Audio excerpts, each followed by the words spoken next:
sizlarga hayotimdagi eng rasvo sayrni aytib bermoqchiman. O'qishni bitirgan yilimiz o'rtog'im Malika, kursdoshim bo'lgan, menga bitta turni rasmini tashladi.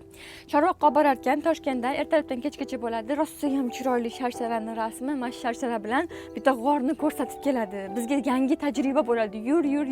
Dadamdan ruxsat so'rashim kerak. Dadamga sharsharani rasmini ko'rsatyapman. Dadajon, mana shu joyga olib borar ekan, ertalabdan kechgacha ko'pchilik qizlar bo'ladi. Tez qaytamiz, iltimos boray desam, yo'q dedi. Toshkentda bunaqa joy yo'q, bu yolg'on.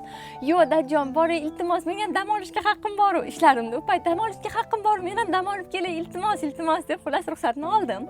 O'rtog'im keldi, biz uyimizda qoldi. Ertasi kuni ertalab chiqib ketdik ikkalamiz.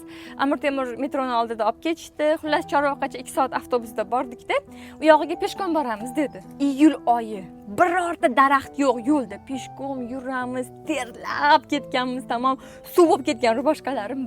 Shu issiqda bizdan boshqa hech kim yo'q. Bir taqir cho'ldan ketyapmiz. Xullas 8 kilometr yo'l bosib bitta sharsharaga bordik. U rasmdagi sharshara emas umuman. Suvi ham kam, bo'yi ham past. Keyin g'or deb bizni mamlatimizga arqon boylarda g'orga tushiryapti. Tushsam, u g'or emas, men qishloqda o'sganman-da, u sabzi o'ra bo'ladi-yu, qishda sabzini solib qo'yasiz. O'shandan ozgina chuqurroq bo'lgan chuqurlik xolos. Unga tushaman deb hamma joyimiz loy bo'ldi. 8 kilometr issiqda kuyib pishib borib, yana 8 kilometr qaytdik. Jami 16 kilometr yurganmiz. Ustim loy, krossovkalarim yirtilib ketgan, oyog'im dahshat og'riydi, xullas. Ko'zimga yosh kelib ketdi. Amir Temur xiyobonida bizni yana qoldirdi. Telefonim o'chib qolgan, metroga tushdim. Metroda ketyapman, avtobus taksiga chiqa olmayman, chunki ustim loy bo'lib yotibdi, chiqarmaydi meni taksiga hech kim deyapman-da. Keyin xullas metroga tushdim. Metroda ketyapman.